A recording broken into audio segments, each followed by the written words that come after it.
Elena Martinez had never believed in monsters until she stepped foot into Blackwood Manor.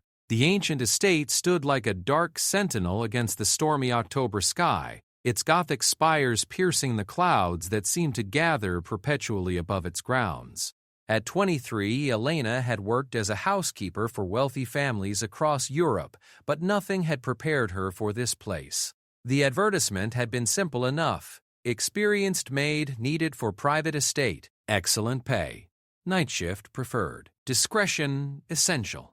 What Elena hadn't expected was the salary offer that was 3 times what any other position had offered, or the strange requirement that she work exclusively between sunset and sunrise.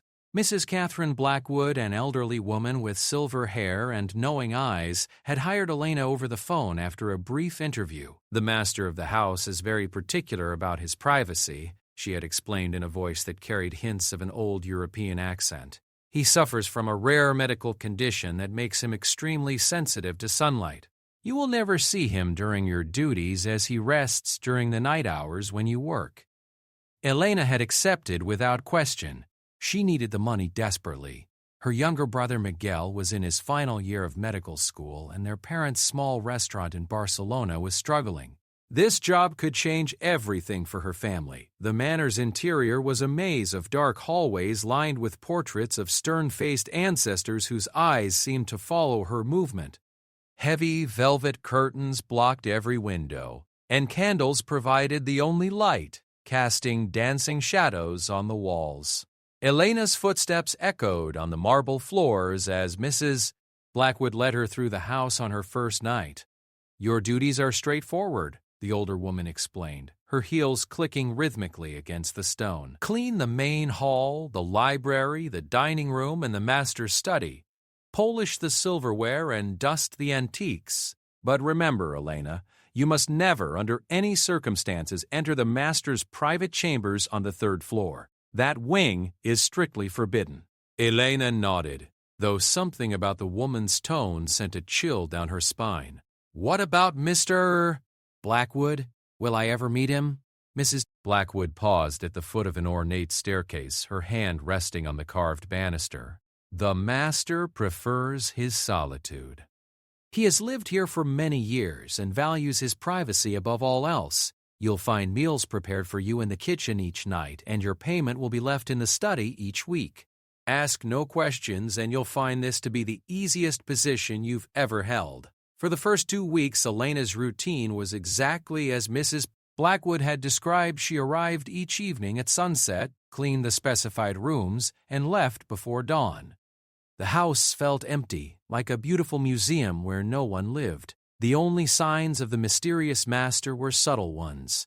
A book left open in the library, a wine glass with dark residue in the study, or the faint scent of something she couldn't identify lingering in the hallways. Elena found herself growing curious about her employer. The house was filled with evidence of a cultured, well-traveled man. The library contained books in dozens of languages, some so old their spines were cracking. Art from every era decorated the walls, and she noticed that many of the paintings depicted nighttime scenes, moonlit landscapes, star-filled skies, and shadowy figures in romantic settings. The strangest thing was the complete absence of mirrors. Elena had worked in enough wealthy homes to know that mirrors were status symbols, often elaborate and expensive, but Blackwood Manor didn't have a single reflective surface. Even the bathroom she was allowed to use had no mirror above the sink. On her 15th night, Elena was polishing an ornate silver candelabra in the dining room when she heard music drifting down from somewhere above. It was piano music, haunting and beautiful, played with the skill of a master. The melody was unlike anything she had heard before, mixing classical technique with something wild and passionate that made her heart race. She set down her cleaning cloth and listened, transfixed. The music seemed to tell a story of longing and loss, of centuries of solitude. Without realizing it, Elena found herself drawn toward the sound, her feet carrying her to the forbidden staircase. The 3rd floor was shrouded in deeper darkness than the rest of the house. The music grew stronger as she climbed, and she could see a sliver of light beneath a door at the end of the hallway. Her common sense told her to turn back, to return to her duties and forget what she had heard. But the music called to something deep within her soul. Elena approached the door slowly, her heart pounding. Through the keyhole, she could see into a magnificent room filled with antiques and artwork. At the center sat a man at a grand piano, his back to her. Even from this limited view, she could see he was tall and lean, with dark hair that fell to his shoulders. His fingers moved across the keys with impossible grace. As the final notes faded into silence, Elena held her breath. The man at the piano suddenly went very still, as if sensing her presence. Slowly, he turned his head toward the door, and Elena caught a glimpse of a profile that was both beautiful and terrible in its perfection. Panic seized her. She turned to flee, but her foot caught on the ancient carpet, and she stumbled. The sound echoed through the silent hallway like a gunshot. Behind the door, she heard movement, quick and purposeful. Elena ran down the stairs as quietly as she could, her heart hammering against her ribs. She made it back to the dining room and grabbed her cleaning supplies, trying to appear busy. Minutes passed in tense silence. Then she heard footsteps on the stairs, slow and measured. She forced herself to focus on polishing the silver, though her hands were trembling. The footsteps reached the main floor and stopped. Elena could feel eyes watching her, though she didn't dare look up. After what felt like an eternity, the footsteps retreated. When Elena finally looked toward the staircase, she saw a figure in the shadows at the top of the steps. The mysterious master was watching her, though the darkness obscured his features. They stared at each other for a long moment, predator and prey frozen in a tableau of mutual discovery. Then he was gone, disappearing into the darkness as silently as smoke. Elena finished her work in record time and left the manor before dawn, her mind reeling with questions and a strange excitement she couldn't explain. The next night, Elena arrived at work to find a single red rose on her cleaning cart. There was no note, but the message was clear. He knew she had been watching, and somehow he wasn't angry about it. In fact, the rose seemed almost like an invitation. As she worked that night, Elena found herself listening for the piano music, but the house remained silent. It wasn't until she was cleaning the library that she discovered the first real clue about her mysterious employer. Hidden behind a row of books, she found an old leather journal. The pages were yellowed with age, and the handwriting was elegant but faded. The entries were dated, but the dates made no sense. The earliest entry she could find was from 1847, written by someone named Adrian Blackwood. But that was impossible unless the journal belonged to the current owner's ancestor. As Elena read, her confusion grew. The entries described a life of isolation and longing. Adrian wrote about watching the world change from his windows, about the loneliness that came with immortality, and about the curse that bound him to darkness. Most disturbing were the references to a condition that required him to feed in ways that normal humans didn't need to. Elena closed the journal quickly, her mind refusing to process what she had read. It had to be fiction, perhaps notes for a novel, but something deep in her gut told her otherwise. The rose, the music, the strange atmosphere of the house, and now this journal all pointed to something beyond rational explanation. As she prepared to leave that morning, Elena made a decision that would change everything. Instead of leaving immediately, she hid in the small alcove beneath the main staircase. She had to know the truth about Adrian Blackwood, even if that truth terrified her. The sun was rising, painting the horizon in shades of pink and gold. Ana watched through a crack in the curtains as the first rays of light touched the manor's windows. Somewhere in the house, she heard a door close with finality. Hours passed. Elena dozed fitfully in her hiding spot, waking several times to the sound of settling wood and creaking floors. The house felt different during the day, emptier somehow, as if its very soul had gone to sleep. It wasn't until mid-afternoon that Elena heard what she had been waiting for: footsteps on the stairs above. Slow, deliberate steps that seemed to carry the weight of centuries.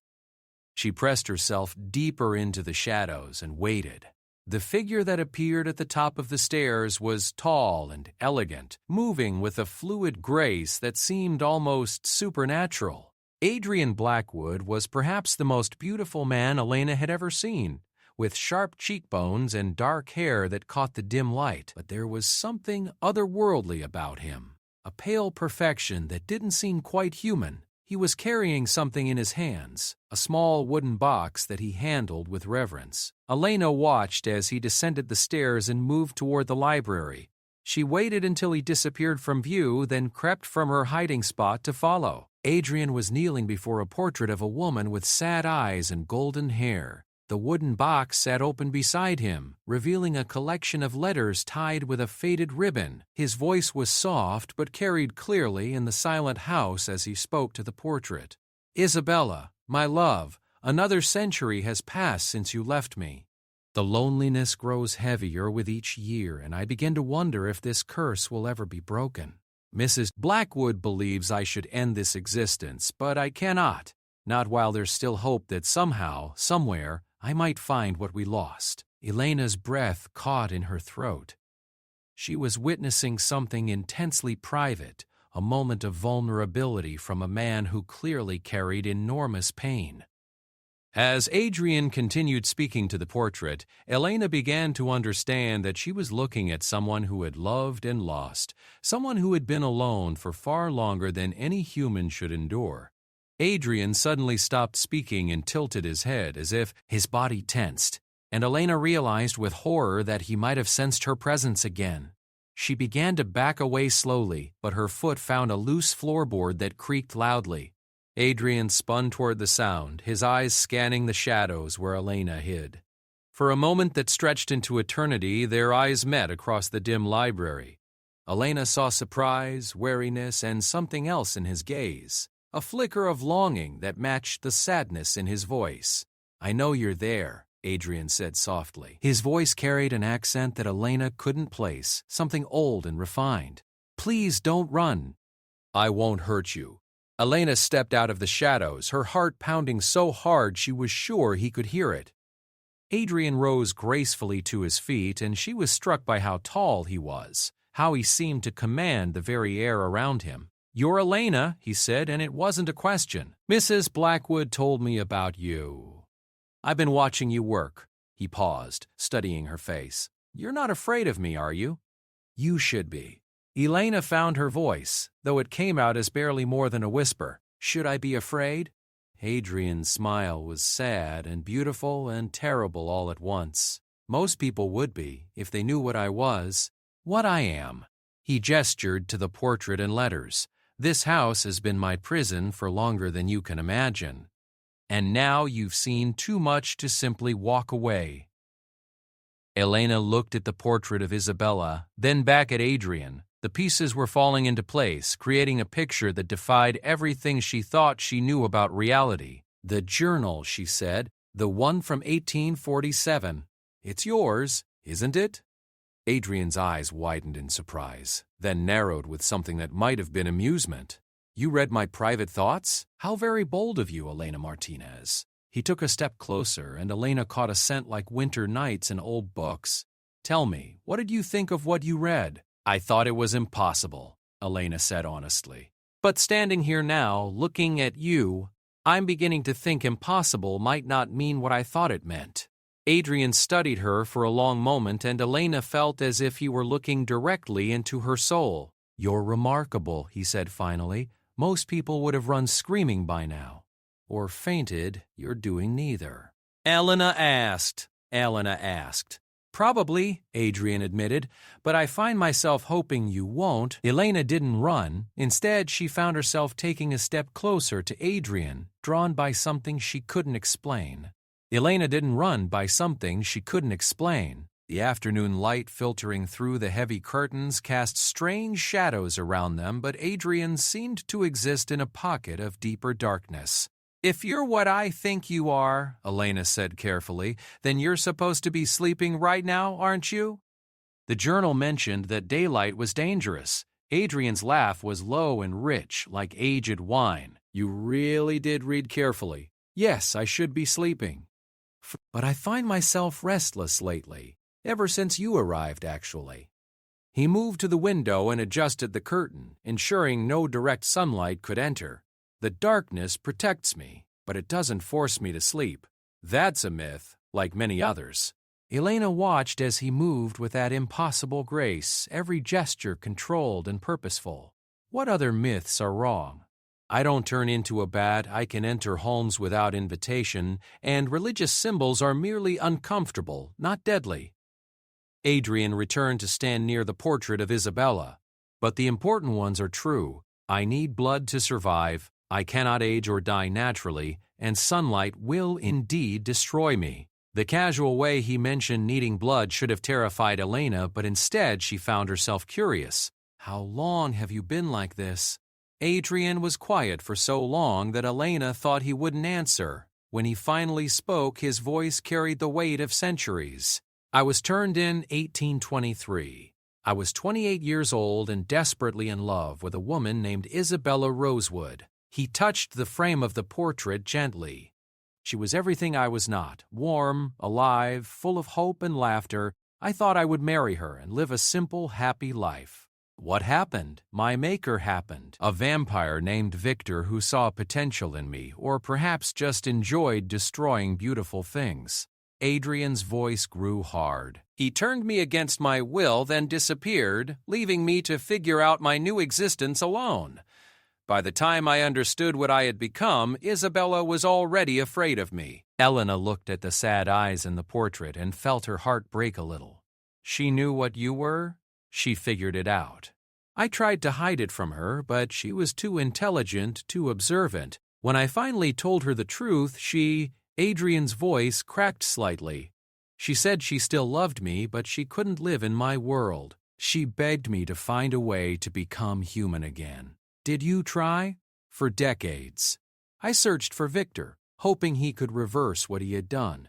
I consulted witches, scholars, anyone who might have answers. But vampirism isn't a disease that can be cured. It's a fundamental change in what you are. Adrian turned away from the portrait. Isabella waited for 5 years. 5 years of her life wasted on false hope. When she finally realized I would never be human again, she married someone else. A good man who could give her the normal life she deserved. Elena felt tears pricking her eyes. You lost her. I lost everything. My humanity, my chance at love, my future. Isabella lived a full life and died of old age in 1876. I attended her funeral from the shadows, watching them lower the only woman I had ever loved into the ground while I remained trapped in this cursed existence. The pain in Adrian's voice was so raw that Elena found herself moving closer to him.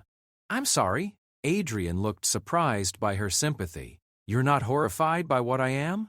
Elena considered this seriously. You're telling me you're a vampire, a creature that drinks blood to survive and has lived for over 200 years.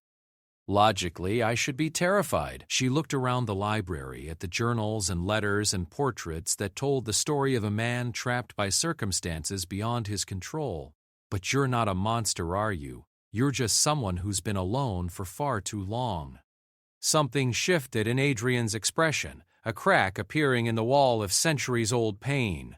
How can you see that? Most people only see the predator. Because I've been watching you too, Elena admitted. The way you play piano like you're pouring your soul into the music. The way you handle your books and letters so carefully like they're treasures.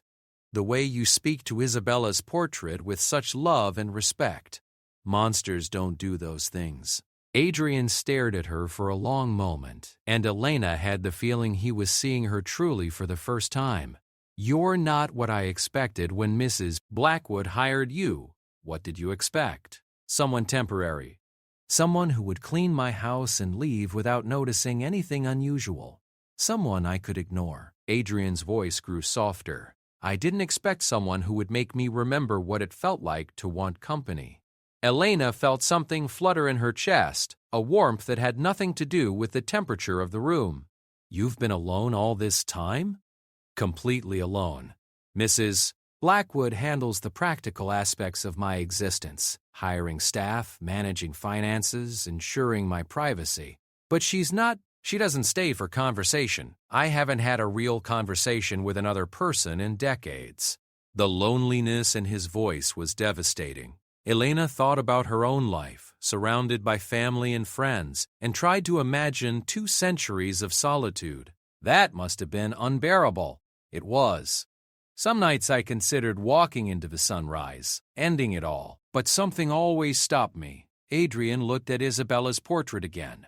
Hope, perhaps, the foolish belief that someday things might change. Elena followed his gaze to the portrait. You still love her. I will always love Isabella. She was my first love, my only love. Adrian's voice was firm, but then it softened. But she's been gone for 150 years, and lately I've begun to wonder if it's possible to love someone new while still honoring the memory of someone lost. Elena's breath caught. There was something in the way he was looking at her now that made her pulse race. Adrian! Before she could finish the thought, they both heard the front door opening. Blackwood's voice echoed through the house, calling for Elena. Adrian moved with supernatural speed, grasping Elena's hand gently. She can't know you've seen me. If she discovers you know the truth, she'll insist you be fired. Or worse. Adrian's eyes were urgent. Can you pretend this conversation never happened? Elena nodded, though the idea of pretending she hadn't just experienced the most extraordinary conversation of her life seemed impossible. Adrian squeezed her hand gently, and the touch sent electricity up her arm. Meet me tonight, he whispered, after Mrs. Blackwood leaves. I want to show you something. Elena managed another nod before Adrian disappeared into the shadows with inhuman speed. By the time Mrs. Blackwood entered the library, Elena was alone, polishing a bookshelf and trying to look casual despite the fact that her entire world had just been turned upside down. Elena, dear, what are you doing here so early? Blackwood's sharp eyes scanned the room suspiciously. I couldn't sleep, Elena lied smoothly. I thought I might as well come in and get started. I hope that's all right. Mrs. Blackwood studied her for a moment longer, then nodded. Very dedicated of you. But remember, the master needs his rest during the day. Try to keep noise to a minimum. Of course, Elena agreed, fighting the urge to smile. If only Mrs. Blackwood knew that the master had been awake and talking for the past hour. The rest of the day passed in a blur. Elena went through her normal routines, returning to her small apartment, trying to sleep, eating dinner, but her mind was entirely occupied with thoughts of Adrian. Every rational part of her brain insisted that she should quit immediately, pack her bags, and return to Barcelona. But a larger part of her, a part she was just beginning to acknowledge, couldn't wait for night to fall. When Elena arrived at the manor that evening, Mrs. Blackwood was waiting for her with an unusual intensity. Elena, I need to speak with you about something important. Of course. I've been thinking about your position here. You've been an excellent employee, very reliable and discreet. But I wonder if this job might be too isolated for a young woman like yourself. Wouldn't you be happier in a position where you could work with other people? I could provide excellent references. Blackwood was trying to get rid of her, though she couldn't be sure why. I'm very happy here, Mrs. Blackwood. The isolation doesn't bother me at all. Mrs. Blackwood's eyes narrowed slightly. The master values his privacy above all else. Any disruption to his routine would be unfortunate. I understand completely. I have no intention of disrupting anything. After a long moment, Mrs. Blackwood nodded. Very well. But remember, Elena, curiosity can be a dangerous thing in a house like this. Some doors are better left unopened. The warning was clear, but Elena simply smiled and nodded. I'll remember that. Mrs. Blackwood left shortly after, and Elena began her cleaning routine. But she found it impossible to concentrate, checking the clock every few minutes and listening for any sound from the upper floors. It wasn't until nearly midnight that she heard the piano music begin again. This time, Elena didn't hesitate. She climbed the stairs to the 3rd floor, following the haunting melody to its source. The door to Adrian's chamber was open, and warm light spilled into the hallway. Elena knocked softly on the doorframe. Come in, Adrian's voice called. Elena stepped into the most beautiful room she had ever seen. The chamber was enormous, with soaring ceilings and walls lined with bookcases. A fire crackled in a massive stone fireplace, and comfortable chairs were arranged around it. The piano sat in the center of the room, surrounded by music stands covered in handwritten compositions. Adrian rose from the piano bench, and Elena saw that he had changed into more casual clothes, a simple white shirt and dark trousers that somehow made him look even more devastatingly handsome. "You came," he said, and there was relief in his voice. "You asked me to." Adrian smiled, and Elena realized it was the first genuine smile she had seen from him. It transformed his face completely, making him look younger and more human. "I wasn't sure you would. After having time to think about what I told you, I thought you might have second thoughts." "I did have second thoughts," Elena admitted. "About 100 of them, but I'm still here." Adrian moved closer to her, and Elena caught that scent again, winter nights and old books, with something darker underneath. Why? Elena looked around the room, taking in the evidence of a life lived in solitude. Books in dozens of languages, musical compositions that would never be heard by audiences, paintings of places that no longer existed. "Because you've been alone for 200 years, and because I think maybe I can help." "Help with what?" "Help you remember what it's like to be alive." Adrian's expression grew intense. "Elena, you don't understand what you're saying. I'm dangerous. I fight every day against instincts that would terrify you. Being close to humans, caring about them, it makes the hunger stronger. But it was overshadowed by something stronger. Are you hungry now?" Adrian was very still. "Yes." "Do you want to hurt me?" "No." "More than that, I want to protect you. But wanting and being able are different things." Elena took a step closer to him, and she saw Adrian tense. "Then we'll have to trust each other. Trust is a luxury I haven't been able to afford for centuries. Maybe it's time to change that." Adrian stared at her for a long moment, and Elena could see him waging an internal war. Finally, he seemed to come to a decision. "There's something I want to show you, something I've never shown anyone else." He led her to a hidden door behind one of the bookcases. Beyond it was a narrow staircase that spiraled upward into darkness.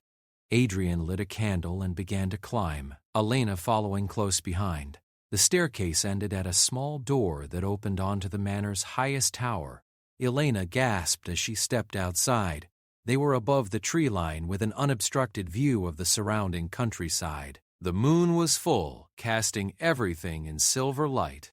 "This is where I come when the loneliness becomes unbearable," Adrian said quietly. "Where I think about Isabella and wonder if there's any point in continuing this existence."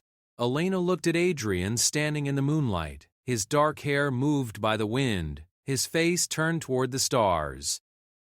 He looked like something from a gothic romance novel, beautiful and tragic and utterly alone. "What do you think about when you're up here? Whether there's any chance of finding peace, whether I'll ever be more than just a creature surviving from one night to the next?"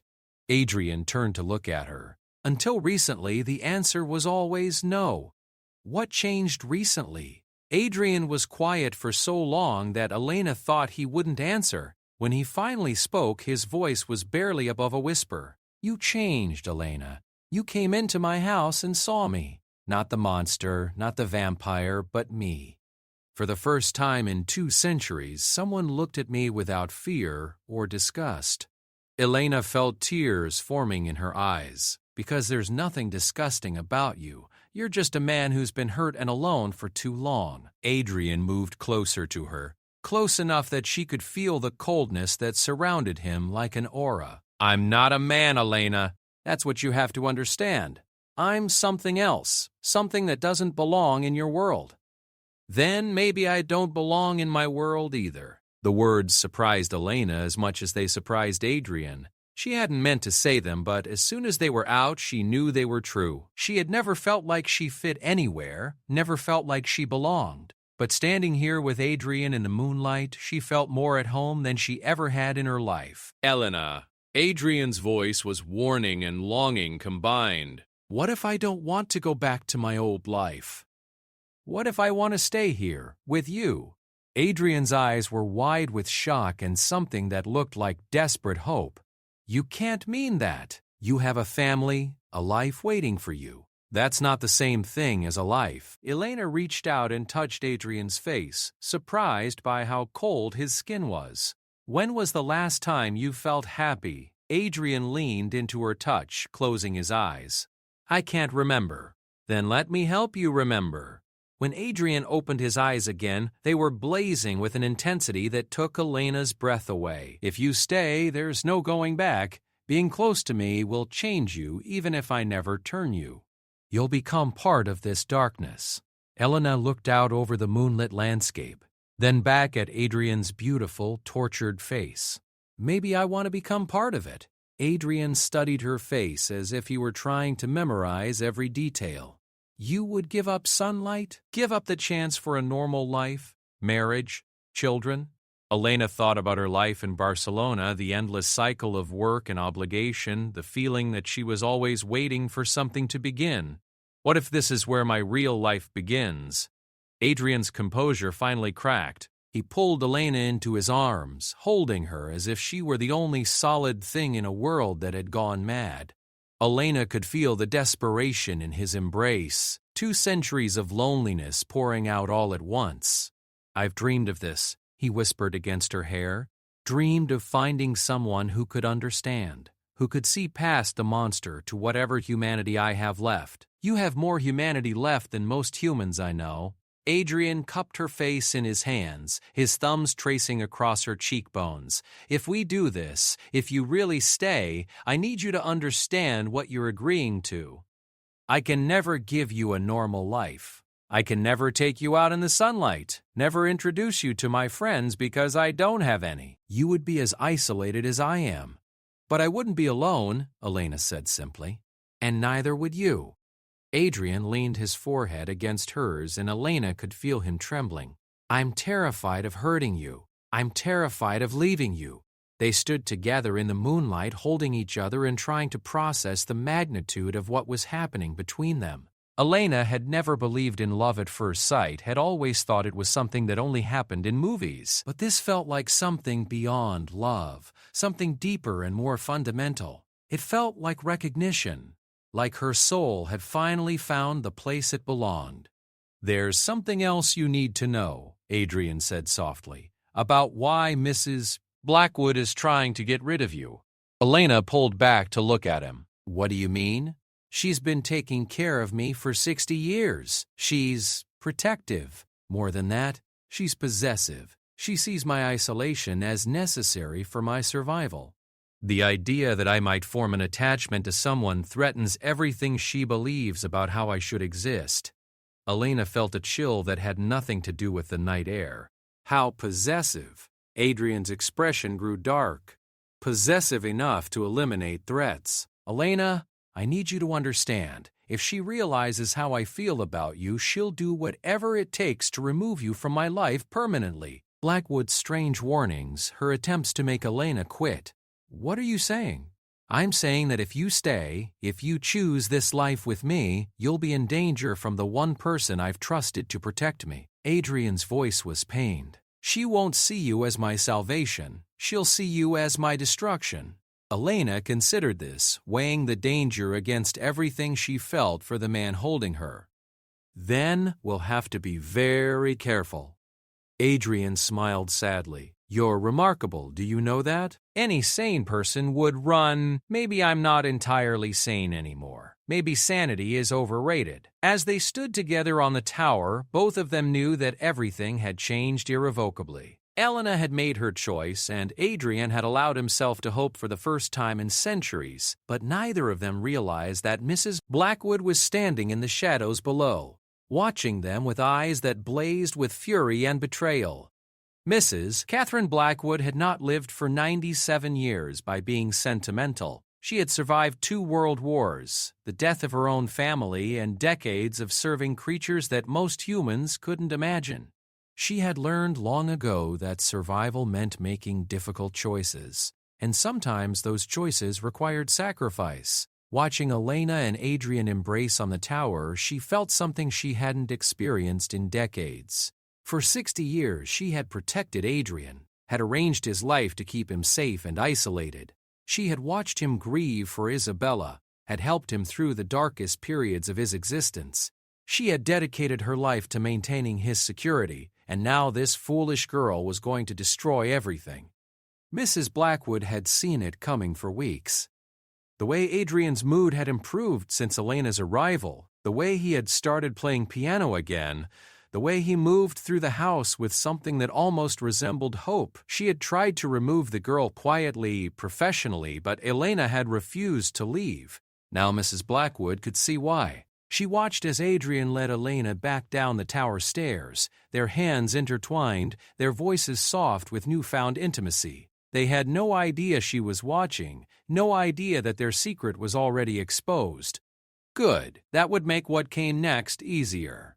Mrs. Blackwood had protected Adrian from many threats over the years. Vampire hunters who had tracked him down, government agents who had grown suspicious of his immortal existence, even other vampires who had tried to claim his territory. She had eliminated all of them quietly and efficiently.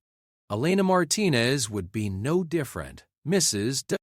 Blackwood waited until Adrian and Elena had disappeared into his chambers. Then she made her way to her own room in the manor's east wing. From a hidden compartment in her wardrobe, she retrieved a small wooden box. Inside, nestled in black velvet, were 6 silver bullets each, one blessed by a priest and engraved with symbols of protection. Mrs. Cocker sent it. Blackwood had never told Adrian that she knew exactly what he was.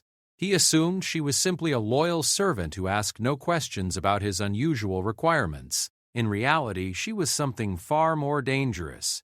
A member of the Order of the Silver Cross, an ancient organization dedicated to controlling the supernatural world. The Order didn't simply hunt vampires, they managed them. Adrian was what the Order called a contained asset, a vampire who was allowed to exist as long as he remained isolated and posed no threat to human society. Mrs. Blackwood's job was to ensure that he never became a danger, never formed attachments that might make him reckless.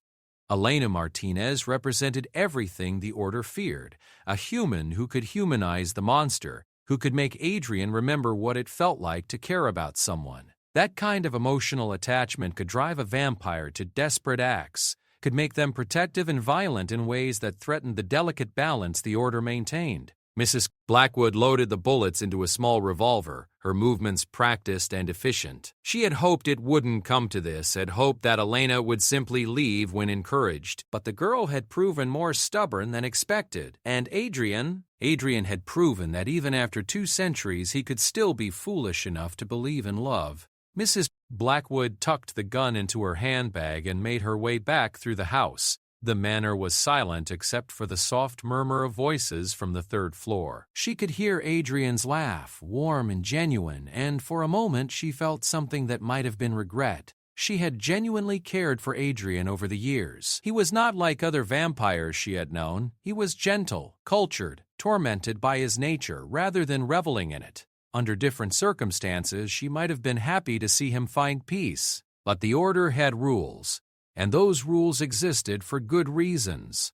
Vampires who formed strong emotional bonds became unpredictable. They might try to turn their human lovers, creating new vampires outside the Order's control. They might become protective to the point of violence, drawing unwanted attention.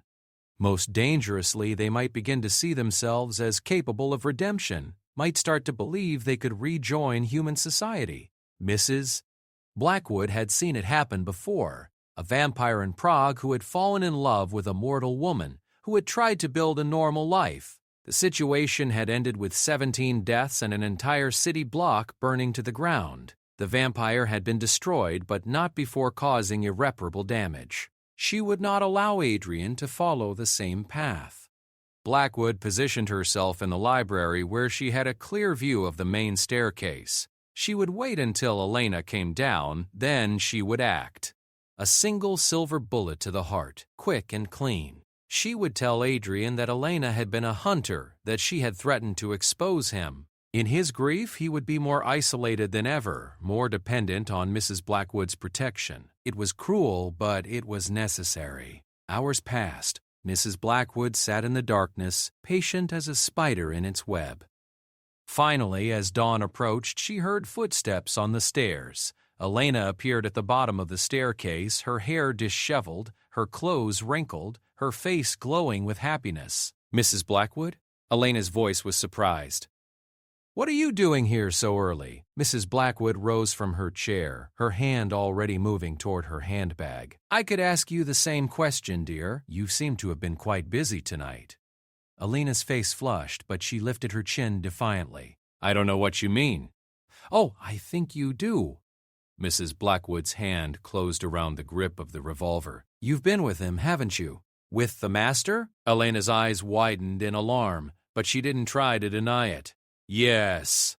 Do you have any idea what you've done? What you've set in motion?" "I've fallen in love," Elena said simply, "and I think maybe I've helped someone else remember how to feel alive." Mrs. Blackwood pulled out the gun, aiming it at Elena's chest. "You've signed both your death warrants." Elena stared at the weapon, her face pale but determined. "You're going to kill me because I care about Adrian? I'm going to kill you because you're going to destroy him." Mrs. Blackwood's voice was cold, professional. "You think this is a fairy tale, that love conquers all, but you don't understand what Adrian really is, what he's capable of when he's emotionally compromised." "I know exactly what he is," Elena said firmly, "and I know what he's capable of. He's capable of love, of kindness, of 2 centuries of restraint and self-control. You're the one who doesn't understand him." Mrs. Blackwood's finger tightened on the trigger. "You're naive, and you're a monster." The words hung in the air between them, heavy with accusation. Mrs. Blackwood felt a flicker of something. Hurt, perhaps, or anger. She had dedicated her life to protecting Adrian, had sacrificed her own chance at family and happiness to ensure his safety. And this girl dared to call her a monster. "I've kept him alive for 60 years, Mrs. Blackwood said quietly. "You've kept him isolated for 60 years. There's a difference." Before Mrs. Blackwood could respond, another voice cut through the tension like a blade. "Catherine, what are you doing?"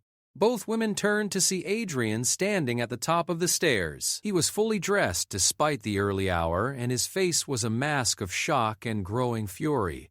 His eyes fixed on the gun in Mrs. Blackwood's hands, then moved to Elena's terrified face. "Adrian, Mrs. Blackwood said, keeping the weapon trained on Elena. "Go back to your room. This doesn't concern you." Adrian began descending the stairs with that supernatural grace, his movements controlled but predatory. "A gun pointed at someone I care about doesn't concern me? I think you're mistaken." Mrs. Blackwood felt the first flicker of real fear. She had seen Adrian angry before, but never like this. His eyes were beginning to show flecks of red, and she could sense the barely contained violence radiating from him. "She's dangerous, Adrian. She's going to ruin everything we've built here." "What we've built?" Adrian's voice was soft, deadly. "What exactly have we built, Catherine? A beautiful prison? A luxurious tomb?" "Safety," Mrs. Blackwood said desperately. "Isolation," Adrian corrected, still moving down the stairs. "Loneliness, despair." Elena watched the confrontation with growing understanding. "She's not just your housekeeper, is she?" Adrian's eyes never left Mrs. Blackwood's face. "No, she's my warden. My keeper, my very own angel of mercy, ensuring that I never get too close to anything resembling happiness." Mrs. Blackwood felt the situation slipping out of her control. "Adrian, you don't understand. The order has rules." "The order?" Adrian's voice was sharp with shock. "You work for the Order of the Silver Cross?" Elena looked between them, confused. "What's the order?" "Vampire hunters," Adrian explained, his tone flat with betrayal. "But not the kind that simply kill us. They prefer to control us, to use us as assets while ensuring we remain compliant." His eyes blazed as he looked at Mrs. Blackwood. "How long, Catherine? How long have you been reporting on me?" Blackwood's composure finally cracked.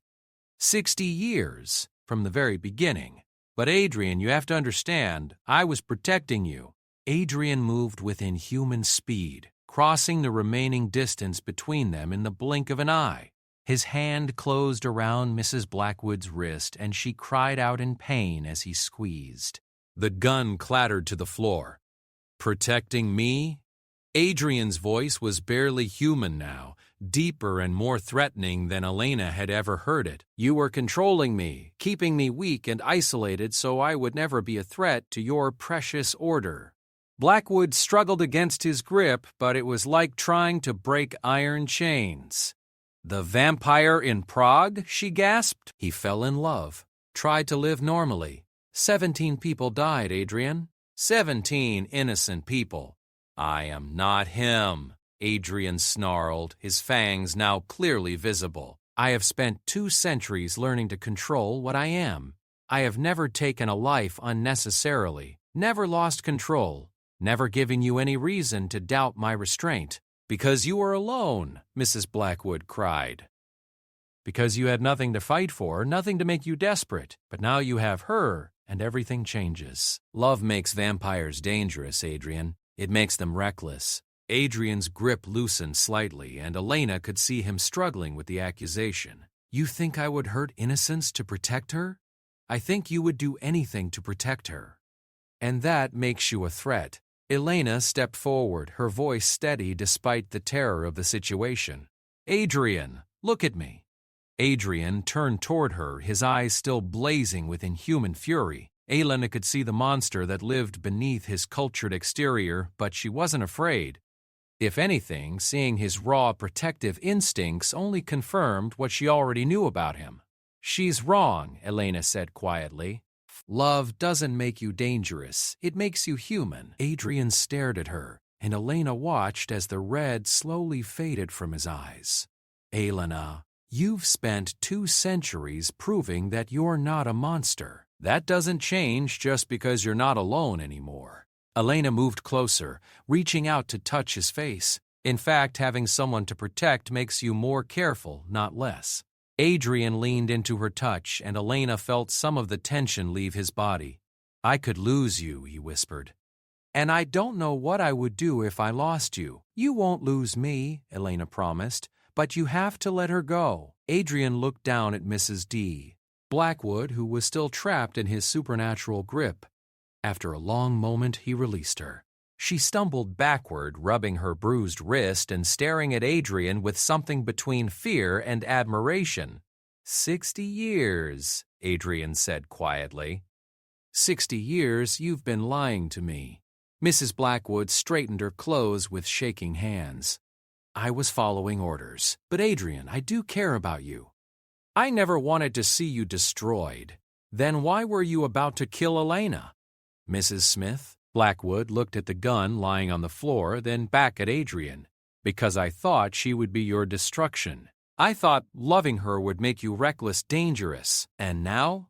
Mrs. Blackwood studied Elena's calm face, noted the way Adrian's entire demeanor had shifted when Elena spoke to him. She had expected to see a vampire driven mad by possessive love, but instead she saw a creature who had found something worth being better for. Now I think I might have been wrong, she admitted quietly. Adrian picked up the gun and examined it, noting the silver bullets. You came prepared to kill. I came prepared to protect the balance that has kept you safe for decades. The balance that has kept me miserable for decades, Adrian corrected. Catherine, I'm grateful for your protection over the years, but I won't accept your control anymore. Blackwood nodded slowly. I know. The question is, what happens now? Adrian was quiet for a long moment, considering. Finally, he looked at Elena. What do you think? Should we trust her? Elena studied Mrs. Blackwood's face, seeing past the cold efficiency to the genuine concern underneath. I think she's been protecting you the only way she knew how. But I think she can learn a better way. Mrs. Blackwood's eyes widened in surprise. You're not angry? I was about to kill you. You were scared, Elena said simply. You've spent 60 years caring for someone, and you thought I was going to ruin everything you'd built. I understand that kind of fear. Adrian looked between the 2 women, then made his decision. Catherine, you can stay, but things are going to change. No more reports to the order. No more controlling my interactions. No more treating me like a prisoner in my own home. Blackwood hesitated. The Order won't simply forget about you. Then you'll have to decide where your loyalty lies, Adrian said firmly. With them or with me? Mrs. Blackwood looked at Adrian, then at Elena. She saw the way they stood together, the way they looked at each other with something that transcended mere attraction. She thought about the vampire in Prague, about all the stories the Order told about love-making vampires dangerous. But she also thought about Adrian's 2 centuries of perfect control, about the gentle way he treated his books and his memories, about the pain in his voice when he spoke to Isabella's portrait. This was not a creature driven by bloodlust or violence. This was someone who had spent lifetimes learning to be better than his nature demanded. Maybe the Order was wrong. Maybe love didn't make vampires dangerous. Maybe it made them more human. My loyalty is with you, Mrs. Blackwood said finally. It always has been, even when I showed it badly. Adrian nodded, accepting her pledge. Then we start over, all of us. Elena felt relief wash over her. The immediate danger was past, but she knew they still faced enormous challenges. What about the Order? Won't they send someone else? Mrs. Blackwood shook her head. Not if I tell them that the situation is contained, that Adrian remains isolated and controlled. They trust my judgment. You would lie to them? I would protect my family, Mrs. Blackwood said quietly. And after 60 years, that's what this is, family. Adrian smiled, the first truly peaceful expression Elena had seen from him. Then we have work to do. Elena, are you sure about this? Once you make this choice, there's no going back. Elena looked around the library, at the portraits and books and letters that told the story of a life lived in shadows. She thought about her old life in Barcelona, the endless cycle of obligation and emptiness that had been waiting for her. I've never been more sure of anything in my life. Adrian pulled her into his arms, holding her close. Then welcome to our strange little family. As dawn broke over Blackwood Manor, 3 very different people sat together in the library, planning a future none of them could have imagined. Adrian had found love after centuries of solitude. Elena had found a purpose that transcended anything she had previously known. And Mrs. Blackwood had discovered that sometimes protecting someone meant letting them choose their own path, even when that path led into darkness. The road ahead would not be easy. They would have to navigate the dangerous politics of the supernatural world, maintain the delicate balance between Adrian's nature and his humanity, and find ways to build a life together despite the fundamental differences in what they were. But for the first time in 2 centuries, Adrian felt truly alive. Elena had not just fallen in love with a vampire, she had awakened something in him that he thought was lost forever. And Mrs. Blackwood, despite her fears, could see that love had not made Adrian dangerous. It had made him whole. In the years that followed, Blackwood Manor would become something unprecedented, a home where human and vampire lived together in harmony. Elena learned to navigate the shadows that surrounded Adrian's existence, finding joy in midnight conversations and moonlit walks. Adrian discovered that love did not diminish his control, it strengthened it, giving him something precious to protect and a reason to be better than his darkest impulses. Mrs. P. Blackwood continued to serve as their protector, but now she protected their happiness rather than their isolation. She fed the Order carefully constructed reports that maintained their belief in Adrian's continued containment while hiding the truth of his transformation. And late at night, when the 3 of them sat together by the fire, Adrian would sometimes play the piano. The music was no longer mournful and solitary. Instead, it spoke of hope found in unexpected places, of love that transcended the boundaries between human and monster, and of a family built not on blood or convention, but on choice and acceptance. Elena had made her midnight decision, and it had indeed altered Adrian's eternal destiny. But more than that, it had created something beautiful from something that had been broken for far too long. In choosing to see the man rather than the monster, she had saved them all. The Vampire King no longer pretended to sleep. He had found something worth staying awake for.